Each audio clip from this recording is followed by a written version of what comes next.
জয় নিতাই গৌর হরি বল। নমস্কার।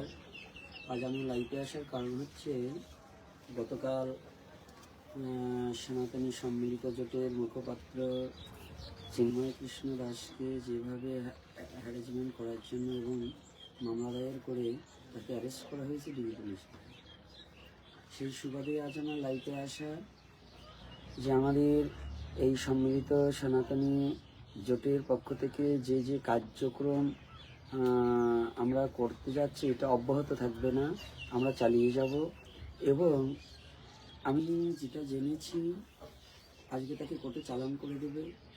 চালান করলেও আমাদের দুঃখ, আমার জানবার ইচ্ছা সমস্ত সনাতনী নয়, সমস্ত রাষ্ট্রের কাছে, আমার এই বাংলাদেশি রাষ্ট্রের কাছে এবং রাষ্ট্রের অভিভাবক যারা আছে, আইন ও দেশের প্রতি শ্রদ্ধা রেখে কথা বলছি।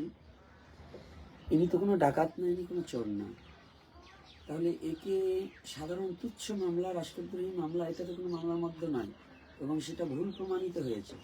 কোন কারণে তাকে অ্যারেস্ট করা হলো এটা জাতি জানতে চায়। এবং এমনকি তার সাথে যে দুর্ব্যবহার করা হয়েছে, আজকে একাদশী, আমার ধর্মীয় অনুভূতিতে আঘাত দেওয়ার জন্য তার একাদশী পর্যন্ত গতকাল তাকে খাবার দেওয়া হয়নি, তাকে ঔষধটা পর্যন্ত দেওয়া হয়নি। এটার জন্য বাংলাদেশে যে এত বড় অকৃতজ্ঞ এবং দুষ্ট লোক থাকতে পারে এটা আমার জানা ছিল না। আমরা যে আইনের প্রতি শ্রদ্ধা এবং ভরসা রাখি, সে আইন যদি কোনো কিছু না ভেবে শুধু উস্কানিমূলক কথার প্রলোভনে পড়ে তারা যদি একটা জাতির প্রতি নিপীড়ন এবং নির্যাতনের সেই কাজটা তারাই করে যায়, তাহলে আমাদেরকে আইনের প্রতি শ্রদ্ধা থাকবে? আইনের প্রতি কি আমাদের ভালোবাসা থাকবে?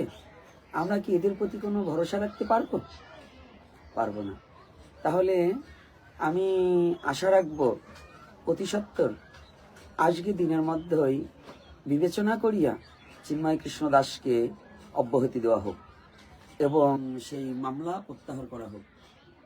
আর দ্বিতীয়তে, আমাদের সারা বাংলাদেশে যেখানে সনাতনী সম্মিলিত জোটের ভক্তবৃন্দ এবং যারা চিন্ময় কৃষ্ণকে চান এবং আমাদেরকে চান যে সনাতনী সুস্থ রাখার জন্য, সনাতনী জাতিকে নিরাপদে রাখার জন্য যারা কাজ করছে, তাদের যারা চান, আমাদের মানববন্ধন করব বটে, কিন্তু সবাইকে আমি বলে দিতে চাই, কিছু দুষ্ট প্রকৃতির লোক, কিছু সন্ত্রাসী লোক আমাদের এই সমাবেশের মধ্যে ঢুকে রাষ্ট্রের সম্পদকে নষ্ট করার জন্য এবং আমাদের দোষী সাব্যস্ত করার জন্য, সন্ত্রাসী তৈরি করার জন্য, এরা রাষ্ট্রীয় সম্পদ নষ্ট করার জন্য এরা একটা চক্রান্ত চালাচ্ছে। এটা আমার কাছে নিউজ এবং আমার কাছে কিছু গোপন তথ্য আছে। তো এরা যাতে এটা না করতে পারে, আমাদের সদা সর্বক্ষণ অ্যালার্ট থাকতে হবে, চোখ কান খোলা রেখে চলতে হবে এবং যেখানে যেখানে সমাবেশ হোক না কেন, যেন আমাদের বহিরাগমন শক্তি এবং যারা কিছু রাজনৈতিক দলভুক্ত, যারা নিজেদের স্বার্থ কায়েম করার জন্য এখন সনাতনীদের হটাও, এই সনাতনীদের না হটালে তারা নিজেরা সম্পদ লুটে নিতে পারবে না এবং রাষ্ট্রের সম্পদ চুরি করে খেতে পারবে না। দেখছে যে এখানে সাধু সন্ত এসে গেছে, সাধু সন্তরা কখনো চোর নয় আর সাধুরা কখনো বাটপার নয়। এই বাটপাড়ি চৌর্যবৃত্তিকে করে খেতে হলে এদেরকে না দমালে খাওয়া যাবে না। এজন্য আমাদের এই সনাতনী জাগরণ মঞ্চ এবং সনাতনী সম্মিলিত জোটকে যেন এরা কাজ না করতে পারে, যেন এরা দাঁড়াতে না পারে, এই সুবাদে কুচক্র মহল তারা আমাদের পিছনে লেগেছে, যাতে আমাদেরকে কোনোভাবেই দমিয়ে রাখতে না পারে। কারণ 30 লক্ষ লোক শহীদ হয়েছিল 71-এর সময়, আর এবার আমরা তো 3 কোটি সনাতনী আছি, এর মধ্যে 2-4টে তো মির্জাপুরের মতো থাকবে, তাদেরকে নিয়ে আমরা ভাবছি না। আমরা ভাবছি যারা সরল সহজ সনাতনী আছে, যারা নির্যাতন, নিপীড়িত, যারা অবহেলিত, তাদের নিয়ে ভাবছি। কিন্তু এই যারা মির্জাপুরের দলে নাম লিখিয়েছে, এদেরকে নিয়ে আমরা ভাবি না। তবে আমি সমস্ত সনাতনীদের কাছে, যারা বাংলাদেশের যেখানে যে অবস্থানে আছেন, আমি করজোড়ে বিনীত প্রার্থনা করছি, আমরা চিন্ময় কৃষ্ণের জন্য আমরা লড়াই করে যাব এবং জাতির জন্য লড়াই করে যাব। সেটা অস্ত্র দিয়ে নয়, আমাদের জ্ঞান, বিবেক এবং ভালোবাসা দিয়ে মানুষের কাছে আমরা পৌঁছিয়ে যাব, যাতে আগামী দিনগুলো মানুষে জানুক যে সনাতনীরা কোনো সন্ত্রাসী নয়। আর আমাদের এই গতকাল যে ছেলেগুলোকে মেরেছে এরাও একটা কুচক্র মহলকারী। এদের ভিডিও ফুটেজগুলো ভালো করে রেখে দিতে হবে। এটা কোন দেশে, বাংলাদেশের আইন কতটা, আইনের প্রতি শ্রদ্ধা রেখে বলছি, সবাই এক প্রকার নয়। যারা এখন ক্ষমতাসীন দলের কাছে যারা বিক্রি হয়ে যাচ্ছে, তারা এখনো বুঝতেছে না। যারা প্রকাশ্যে দেবালোকে সনাতনীদের হত্যা করার হুমকি দিল, তাদেরকে একজনকে অ্যারেস্ট করা হলো না, তাদেরকে আইনের আওতাভুক্ত আনা হলো না। অথচ চিন্ময় কৃষ্ণ দাস কোনো কথা না বলেই তারা আমাদেরকে যে কাজগুলো করেছে, এটা সম্পূর্ণ অন্যায়। সনাতন সমাবেশ কোনো ধরনের রাষ্ট্রীয় সম্পত্তি ক্ষতি হয়নি, জনগণের কোনো ক্ষতি হয়নি, তাহলে কেন সমাবেশের বাধা এবং গ্রেপ্তার হবে? আমরা তো সনাতনীরা তো কোনো রাষ্ট্রের সম্পদ নষ্ট করিনি।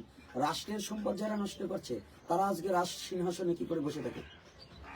যারা রাষ্ট্রের সম্পদকে চুরি করে নিয়েছে, যখন 5ই আগস্টের পরে যখন সরকার পতন হলো, স্বাধীনতার নামে বাংলাদেশের রাষ্ট্রীয় সম্পদকে যারা লুটে খেয়েছে, তারা আজকে বড় বড় লেকচার দিচ্ছে, তারা বড় বড় প্রতিষ্ঠানে বসে আছে, তারা বড় বড় জায়গায় বসে আছে। তাদের আইনের আওতায় না এনে এই রাষ্ট্রীয় সম্পদগুলো কোথায় গেল? সরকার পতন হয়েছে, এই সম্পদগুলো তো সরকারের নয়, এই সম্পদটা আমাদের রাষ্ট্রের, আমার, আপনার, সবার। কিন্তু হে বাংলাদেশি জনগণ, হিন্দু মুসলমান বৌদ্ধ খ্রিস্টান এটা কথা নয়, রাষ্ট্রীয় সম্পদ তো হিন্দু মুসলমান বৌদ্ধ খ্রিস্টান সবার। তাহলে যারা রাষ্ট্রীয় সম্পদকে নষ্ট করলো, তাদের বিচার হচ্ছে না। অথচ যারা রাষ্ট্রের জন্য, যারা সম্মান, রাষ্ট্রকে সম্মান প্রদানের জন্য এবং আইনকে সম্মান দেখানোর জন্য আমরা যারা কাজ করে যাচ্ছি, আমাদেরকে নির্যাতন সহ্য করতে হচ্ছে। আমাদের এমনকি একটা ঔষধ পর্যন্ত কালকে দেওয়া হয়নি চিন্ময় কৃষ্ণ দাসকে। এটা কি নির্ভরতা নয়? এটা কি মনুষ্যত্ব? এটা কি বাঙালির পরিচয়? এটা কি আইনের পরিচয়? এটা কি রাষ্ট্রপ্রেমিকের পরিচয়? এটা কি রাষ্ট্রদ্রোহীর পরিচয় নয়? সে কি এমন কি করেছে? সে কি জঙ্গি সংগঠন? যারা জঙ্গি সংগঠনের সাথে পাকিস্তানিদের সাথে কাজ করছে, যারা পাকিস্তানের সাথে লিঙ্ক আছে, তারা কি করে উপর মহলে উচ্চ পদস্থ কর্মচারী হিসেবে উচ্চ জায়গায় বসে আছে? তাদের কেন আইনের আওতাভুক্ত আনা হচ্ছে না? তাদেরকে আনা হোক।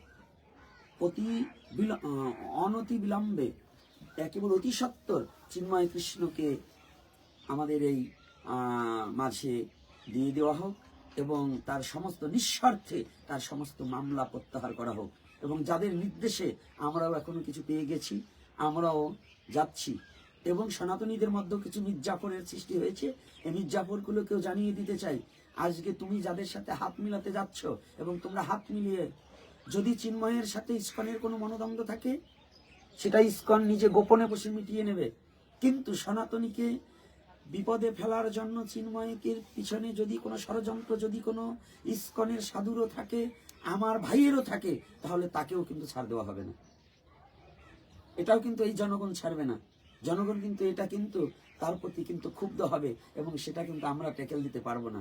জনগণ সততা চায়, জনগণ সত্য চায়, ন্যায়ের প্রতীক হিসেবে কাজ চায়, তারা অন্যায়ের প্রতীক হিসেবে চায় না।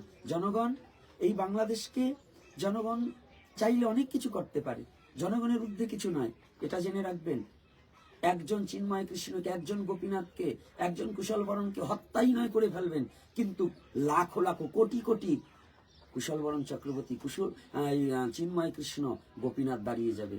এটা নিয়ে কিন্তু কেউ ভয় পাবার নয়। সারা বাংলাদেশের সনাতনীদের বলতে চাই, আমাদের কার্যক্রম অব্যাহত থাকবে না, কার্যক্রম এগিয়ে যাবে, কিন্তু আমাদের কার্যক্রম অব্যাহত করার জন্য কুচক্রমহলকারী কিছু সন্ত্রাসী লোক, কিছু এই রাষ্ট্রের সম্পদকে নষ্ট করিয়া আমাদের প্রতি দোষটা পাবার জন্য চেষ্টা করছেন।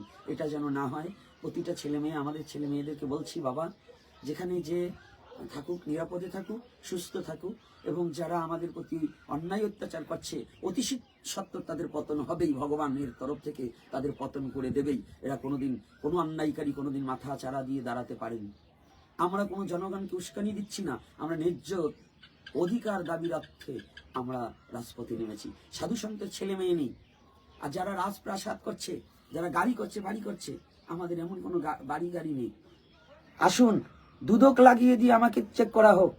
আমরা নিজেরা দুমুঠো খাওয়া পর্যন্ত বন্ধ করে দিয়েছি। আমরা শুধু এখন একবার কিংবা দুবার দুটো খেয়ে জীবন ধারণ করে আমরা আমার সনাতনী রক্ষার কাজে লেগেছি। কিন্তু আমাদের পিছনে কেন এই যে প্রশাসন লেগেছে? তাহলে কি প্রশাসন বসবো কুচক্র মহলের সাথে হাত মিলিয়েছে? প্রশাসনকে শ্রদ্ধা করি, কিন্তু এমন যদি কর্ম করা হয় তাহলে কিন্তু জনগণ ছাড়বে না, জনগণ কিন্তু ছাড়বে না। এটা ভেবে তারপরে আপনারা এগিয়ে যান। আমি প্রতিটা মানবকে বলছি, প্রতিটা সনাতনী নয়, শুধু বাংলার প্রতিটা জনগণকে বলছি, হিন্দু মুসলমান বৌদ্ধ খ্রিস্টান, আপনারা এখনো বিবেকের মধ্য দিয়ে বিবেচনা করুন। কারা বাংলার দাঙ্গা বাজিয়েছে, কারা অত্যাচার করেছে, কারা ধর্ষণ করেছে, এগুলোকে নিয়ে একটু বিশ্লেষণ করুন। আজকে ধর্ষক প্রকাশ্যে ঘুরে বেড়ায় আর সাধুদেরকে গ্রেপ্তার করা হয়। এটা কি বাংলার নীতি? এটা কি আইনের নীতি? এটা আইনের নীতি হতে পারে না। তাই আমি বলতে চাই যে আপনারা যেখানে যে কাজটা করবেন একটু ভেবে চিন্তে করাটা দরকার ছিল। এমন কোনো পদক্ষেপ নেবেন না যেটা বাংলার জনগণ ক্ষিপ্ত হলে কিন্তু পালাবার পথ থাকবে না। বাংলার জনগণ যদি একবার চিনে যায়, এই মুখগুলো যদি একবার চিনতে পারে, তাহলে কিন্তু পালাবার সময় থাকবে না। এটা কিন্তু বুঝে নেবেন। আর দীর্ঘায়ী করব না। আর সমস্ত আমি আবারও অনুরোধ করছি, সমস্ত সনাতনী এই সম্মিলিত মহাজোটের এবং জোটের সাথে যারা কাজ করছেন, আপনাদেরকে আমি বলে দিচ্ছি এবং আমার বাবাদের ছোট ছেলে মেয়েদের বলছি, বাবা, কেউ কখনো অনধিকার চর্চার আমাদের দরকার নেই। আমরা মানববন্ধন করব। আমরা প্রতিটা থানায়, প্রতিটা জেলায় প্রয়োজন বোধে যত সময় পর্যন্ত চিন্ময় কৃষ্ণকে আমাদের হাতে তুলে না দেওয়া হবে, আমাদেরকে ছেড়ে তাকে অব্যাহতি না দেওয়া হবে, আর তাকে যদি হত্যা করা হয় কিংবা হত্যার ষড়যন্ত্র করা হয়, তাহলে এই বাংলার বুকে আমরা প্রত্যেকটা, এবং তাকে যদি নির্যাতন এবং টর্চারিং করা হয়, আমরা প্রত্যেকটা রাস্তাঘাট অবরোধ করে শুয়ে পড়ব। কত মারবে? 3 কোটি এখনো যদি হিসাবে যদি 3 কোটি বাংলায় থেকে থাকি, না হলে 200 লোক আমাদের বিরুদ্ধে কাজ করবে, কারণ তারা মির্জাপুর হয়ে গেছে, তাদের রক্তের সাথে বেইমানি করবে। এই রক্ত চোষা বেইমানগুলোকে আমরা আশ্রয় দেব না। তা বাদে যত 3 কোটির মধ্যে যত সনাতনী আছে, আমরা রাজপথে নেমে যাব। আমরা রাস্তায় রাস্তায় শুয়ে পড়ব। সারা ঢাকা শহরকে আমরা ঘেরাও করে আমরা শুয়ে পড়ব যত সময় পর্যন্ত চিন্ময় কৃষ্ণকে অব্যাহতি না দেওয়া হবে এবং এই ষড়যন্ত্র চক্র মহল থেকে আমাদেরকে নিষ্কৃতি না দেওয়া হবে। এবং আমাদের প্রতিটা সমাবেশকে যদি বাধা দেওয়ার চেষ্টা করে, আমরা যত বাধা দেবে আমরা ততটা কঠোর পদক্ষেপ গ্রহণ করব। আর যত সময় পর্যন্ত তারা আমাদের নিরাপত্তা দিয়ে আমাদের সমাবেশ, আমরা কোনো বাংলাদেশের কোনো রাষ্ট্রীয় সম্পদ এবং আইনের বিরুদ্ধে নয়, কোনো রাজার বিরুদ্ধে নয়, আমরা কোনো দলের বিরুদ্ধে নয়, আমরা একটাই বিরুদ্ধে, আমাদের নিজের বাঁচার তাগিদে আমরা কথা বলছি। আমরা কোনো দলের বিরুদ্ধে নয়। এতবার আমি বলেছি, যদি জামাতে ইসলাম চায় যে আমাদের এই 8 দফা দাবি তারা বাস্তবায়ন করুক, আমরা জামাতে ইসলামের হয়ে কথা বলবো, এতে আমার কোনো সন্দেহ নেই। আমার একটু বিন্দু মাত্র আমি এক পা হটে যাব না।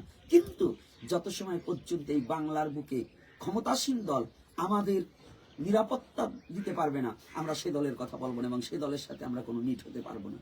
আমরা সনাতনী, আমরা আলাদাভাবেই চলার চেষ্টা করব। আর যদি আমাদেরকে বাদ দিয়ে, সনাতনীকে বাদ দিয়ে যদি কোনো রাষ্ট্রের ইলেকশন কিংবা কোনো নির্বাচনের আয়োজন করা হয়, তাহলে আমরা ওই নির্বাচনকে প্রত্যাহার করে আমরা আমাদের মতেই চলবো। কোনো একটা সনাতনী কোনো ভোট কেন্দ্রে যাওয়ার আমরা সিদ্ধান্ত বানচাল করে দেবো, আমরা যাব না। যদি আমাদের 8 দফা দাবির সাথে আমাদের এই সমাবেশকে পণ্ড করার জন্য যদি কোনো কুচক্রমহল কাজ করে, আমরা যদি কোনোভাবে এটাকে আমাদের কর্ণগোচর হয় এবং আমরা যদি এটা সত্যতা প্রমাণ পাই, তাহলে আমরা কোনোদিনই সেই নির্বাচনকে আমরা গ্রহণ করব না। জয় নিতাই, জয় গৌরীগুল। যে যেখানে আছেন সুন্দর এবং সুস্থ থাকুন এবং নিরাপদে থাকুন এবং চোখ কান খোলা রেখে চলবেন এবং নিরস্ত্রভাবে আমাদের বাকযুদ্ধের মধ্য দিয়ে আমরা শান্তিপূর্ণভাবে আমাদের সমাবেশ করবার চাই। জয় নিতাই, জয় গৌরীগুল।